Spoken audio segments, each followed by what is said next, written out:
बिलाल खान, इनका कहना यह है गिरफ्तारी कानूनी तौर पर हो कोई ऐतराज नहीं, लेकिन कानून के हाथ मरोड़कर कानून को मजबूर करके सरकार को सड़क पर निकलकर अपना धमकी भरे इलाज में लहजे में धमकाकर मजबूर करके किसी की गिरफ्तारी कराना यह कहां तक जायज है? बिलाल जी देखिए सौरभ जी, जिस तरीके से आप इसका टी राजा का रिकॉर्ड देखेंगे, ये आज का नहीं है कि आज बयान दे दिया। सालों पहले से ये नबी के बारे में, हमारे मुसलमान के बारे में, इस्लाम के बारे में बोलता गया है और हमेशा घृणा की बात करी है और हमेशा जो हैदराबाद के अंदर दंगे फैलाने की काम किया है। उसको अरेस्ट कर लिया तो बहुत बड़ा ऐसा कुछ नहीं हुआ, उसको पार्टी ने निकाल दिया, लेकिन जो मुसलमानों की भावनाओं को भड़काने की बात हमेशा शुरुआत से करता है, उसका बायकॉट क्यों नहीं करते? पहले बीजेपी क्यों नहीं निकालती ऐसे लोगों को? वो इंतजार करती है कि ये बयान दिलाए जाए और देश में नफरत फैलाया जाए, जब पता है चाहे ओवैसीओं में ओवैसी का सपोर्ट नहीं करता, उसने बयानबाजी करी, उसको जेल हुआ, उन्होंने कहा। और बात रही उसकी कि जिस तरीके से आपने कहा मुनव्वर फारूकी ने बयान दिया, वो बिल्कुल गलत था, जेल गया, जेल काट कर आया, उसका किसी मुसलमान ने सपोर्ट नहीं किया, ना ये कहा कि उसने सही कहा। लेकिन टी राजा को आप लोग क्यों नहीं कहते? दोबारा गिरफ्तार हुआ, तिवारा भी होना चाहिए, उसको तो फांसी होनी चाहिए, क्योंकि जानबूझ के वो एक मुद्दा खत्म हो। अरे भाई फांसी होनी चाहिए, ये तय तो कानून करेगा ना कि जो गुनाह किया है उसकी सजा कितनी है। बिलाल खान जी देखिए, भावनाओं की बात मत कीजिए, कानून की बात कीजिए। राशिद खान, मेरी बात सुनिए। बिलाल खान जी, टी राजा ने जो बोला उसका समर्थन कोई कर रहा है क्या? कोई भी समर्थन कर रहा है क्या? कौन है यहां पर बैठे लोगों में, जितने लोग बैठे हैं, किसी ने कहा हो कि जो टी राजा ने कहा वो सही कहा? लेकिन आप ये तय थोड़ी कर देंगे कि उसको फांसी लगा दो। अरे ये थोड़ी आप ये थोड़ी तय कर देंगे कि इसकी सजा मौत है। का स्वागत कितने लोगों ने किया कल जब वो जेल से निकल कर आया? किसका? कितने लोगों ने किया? किसका? नहीं किया था, उन लोगों ने समर्थक नहीं थे, टी राजा का समर्थन किया, उन्होंने नारे लगाए। टी राजा का समर्थन उनके समर्थकों ने किया, उनके समर्थक है उन्होंने किया। हाँ, तो वो लोग कौन थे? अकबरुद्दीन ओवैसी अपनी पार्टी से छूट कर आए, आज विधायक है कि नहीं है? अकबरुद्दीन ओवैसी ने जो बयान दिए उसके बाद छूट करके आए, विधायक बने बैठे हैं कि नहीं बैठे? अरे तो विधायक बने बैठे तो देश में आग लगवाएंगे, देश में नफरत फैलाएंगे। मैं अकबरुद्दीन ओवैसी की बात कर रहा हूं, मैं वही कह रहा हूं। अरे तो आग कौन लगा रहा है? आग कौन लगा रहा है? आपने कहा टी राजा के बयान से आग लगी, टी राजा जेल चला गया ना। एक मिनट बिलाल खान, टी राजा अपने बयान के लिए जेल में गए ना। अब जिन लोगों ने यह कहा था, धमकी दी थी ये जेल नहीं जाएगा तो हम आग लगाएंगे, उन पर क्या करें? तो हमने उसका सपोर्ट नहीं किया, वो यहीं पर बैठा। तो ये बोलिए कि वो भी जेल जाए, हिसाब से देखेगा उसको भी जेल। मैं नहीं सपोर्ट कर रहा उस आदमी का जिसने कहा घर में आग लगाएंगे। ये हमारे संस्कार नहीं है, ना हम लोग आग लगाने की बात करते हैं, लेकिन जानबूझ के उसको भड़काने के लिए, मुसलमानों को जगाने के लिए कि मुसलमानों में एक ऐसा कर दो, उसके नबी को कह दो और उसको गुस्सा दिला दो।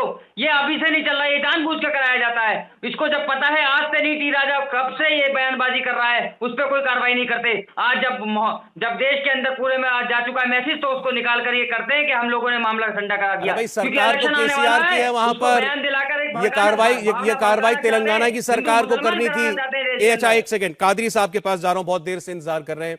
कादरी साहब, जहां से हंगामा शुरू हुआ, चलिए वो व्यक्ति जेल में है, सवाल ये उठ रहा है जो माहौल पूरे शहर में बना पिछले 4 रोज से, उसके अंदर जो दूसरा रिएक्शन आया था, जो भीड़ का रिएक्शन आया था, जिस तरीके के प्रोटेस्ट हुए थे, क्या वो भी जायज थे? क्या उन पर नहीं कार्रवाई होनी चाहिए?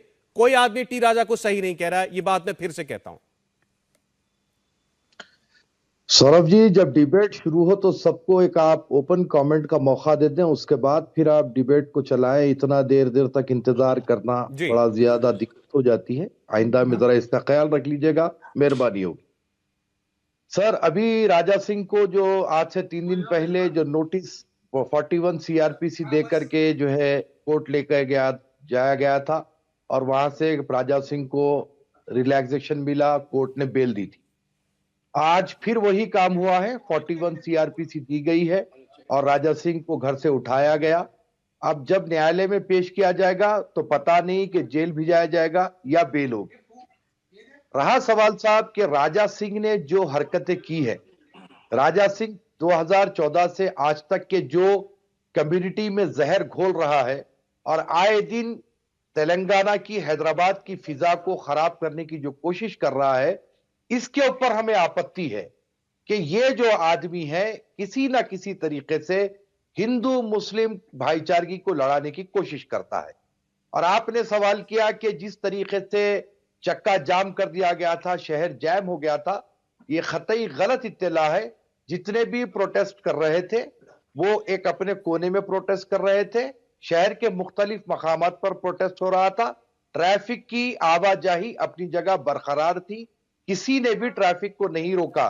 यही नहीं, क्योंकि यहां पर 31 को गणेश बैठने वाले हैं, विनायक चतुर्थी आने वाली है, तो गणेश आइडियल्स के जब लॉरीज जा रहे थे तो मुसलमानों ने गणेश की लारी के लिए जगह बनाई, उनको पास करने के लिए। कादरी साहब, मैंने ट्रैफिक का जिक्र नहीं किया अपनी बात में। मेरा कहना यह था कि जिस तरीके से दबाव बनाया गया, आप दबाव बनाए, ठीक है, कोई भी व्यक्ति उसको लगता है कि मेरे खिलाफ कुछ हुआ है, मैं आहत हुआ हूं, उसको प्रोटेस्ट करने का अधिकार है। लेकिन फिर वही नारे लगने लगे, सर तन से जुदा, सर तन से जुदा। पॉलिटिकल पार्टियों के नेता लगा रहे हैं, चुने हुए कॉरपोरेटर लगा रहे हैं, सड़कों पर जो है जुलूस निकाला जा रहा है। इससे माहौल नहीं खराब होता? ना सुनिए सौरभ जी, माहौल खराब करने के लिए तो राजा सिंह को जिम्मेदार आपको भी मानना पड़ेगा, मुझको भी मानना पड़ेगा। माना। साथ जिन्होंने भी सर तन से जुदा का नारा लगाया, शायद आप ओवैसी साहब का भी बयान सुने होंगे, मेरा भी बयान आया है। हमने सर तन से जुदा के नारे को न सिर्फ कंडेम किया, स्ट्रिक्टली हमने अपनी कम्युनिटी में यह बात कही कि इस किस्म का नारा खतई तौर पर नहीं लगाना चाहिए। अगर कोई लगाएगा तो उसके खिलाफ में कार्रवाई होगी, बराबर कार्रवाई होगी। जो अराजकता फैलाने के लिए इस किस्म का कोई नारा लगाया है, हम खतई ऐसे नारे की तायद नहीं करते। लेकिन रहा सवाल साहब, बीजेपी ने अपनी जिम्मेदारी निभाते हुए राजा सिंह को सस्पेंड कर दिया। अब राजा सिंह जो एक धोबी का गधा हो चुका है, ना घर का रहा ना घाट का रहा, इसलिए आज वो परेशान है। लेकिन हर एक के लिए एक सीख है कि ऐसी कोई हरकत ना करे जो हमारे देश का वातावरण खराब हो। मैं इससे पहले भी आपके चैनल के माध्यम से ये कहा हूं कि हम अमित शाह जी, नरेंद्र मोदी जी, नड्डा जी के शुक्रगुजार है जो ऐसे आदमी को आपने पार्टी से बरतरफ किया, बाहर किया, ताकि सबको सबक मिले कि हिंदुस्तान की भाईचारगी को खराब ना किया जाए और किसी भी धर्म के मुताल्लिक कोई बात ना की जाए। आखिरी बात मैं आपसे कह रहा हूं सर, मैं हमारे गृह मंत्री से, नरेंद्र मोदी जी से इस बात का मुतालबा कर रहा हूं कि इस मामले में इश्क निंदा जो कानून हम बनाने की बात कर रहे हैं, इसमें कड़क कानून बनाया जाए। 6 महीने तक बेल ना मिले ऐसा कानून बनाया जाए, ताकि चाहे हिंदू हो कि मुसलमान हो, अगर किसी के धार्मिक आस्था को आहत पहुंचाई जाए तो वो 10 बार सोचे। ऐसी कोई हरकत करने से पहले कड़क से कड़क कानून बनाया जाए और हमारे देश के माहौल को सुधारा जाए। जितने लोग अराजकता फैला रहे हैं, नफरत फैला रहे हैं, इनको जेल की सलाखों के पीछे डाले आप। चलें, ठीक। इंडिया टीवी हर वक्त हर जगह डाउनलोड करने के लिए सर्च करें India TV news Google play store या ऐप स्टोर पर।